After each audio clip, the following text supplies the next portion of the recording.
Wujud di dalam mitos alam Melayu, pinggan mangkuk alam bunian atau multidimensi yang dipinjam oleh bangsa ini ketika kenduri kendara.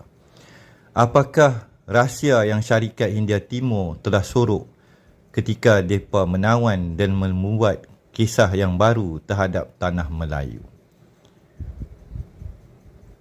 Inilah sebuah kisah yang telah hilang ditelan di zaman. Di manakah pembuktiannya, dan kita akan mengkaji sebuah kisah yang nyata.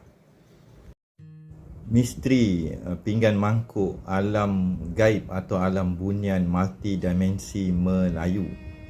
Jadi di hadapan kita ini, sidang penonton, ada sebahagian daripada koleksi seramik dan pinggan mangkuk di tanah Melayu yang mempunyai motif dan lakaran serta gambaran yang andai kita dikut dan kita kupas bakal juga membuatkan kepala kita pening.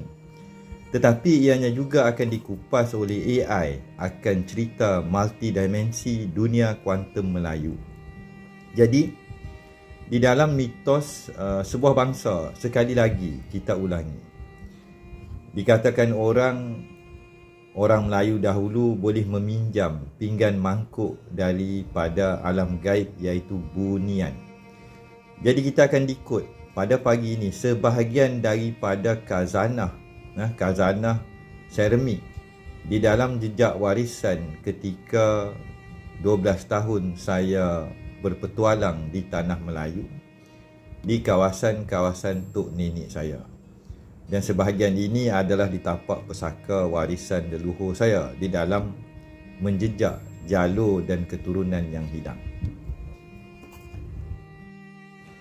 Jadi di tangan saya ini ada satu seramik yang mempunyai bentuk infinity dan sebuah 3 titik atau dikatakan tuai padi 3 tangkai di dalam setengah mitos ataupun sejarah purbakala.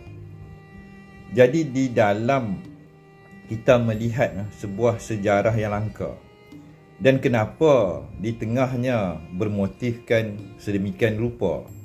Bagaimana kita dikut akan kunci 2, kunci 3, dan kenapa dipecahkan di bahagian bawah dia kepada 4 bahagian, dan the spiral ataupun circle ini menjadi titik tengah, api, angin, air, tanah, dan cahaya yang memegang medan magnetik kewujudan manusia tadi.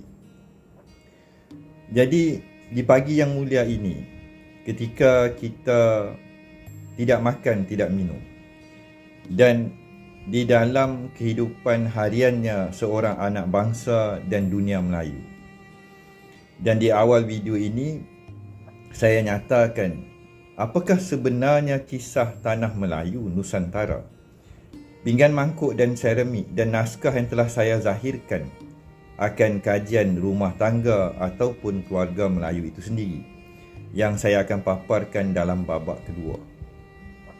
Jadi duka cita sidang penonton, di dalam kita mengupas gelanggang yang akan saya kupaskan tadi, bersama dengan bukti-bukti yang nyata, sesungguhnya kita sudah tertipu oleh gerakan cerita dan sejarah yang ditulis oleh mereka yang menang, terutamanya syarikat Hindia Timur.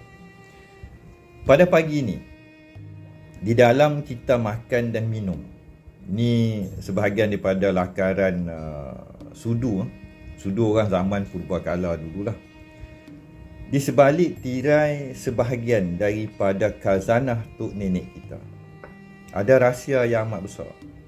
Bagi mereka yang tidak percaya, masih lagi mendengar kisah acuan penjajah yang telah menghancurkan dan meranapkan peradaban bangsa.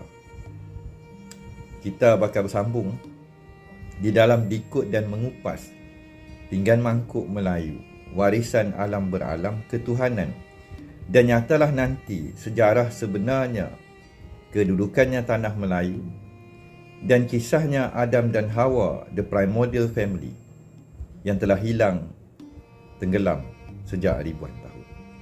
Jangan biarkan misteri menghantui kita, kerana setiap yang hidup pasti kembali dan masa saya juga sudah tidak lama.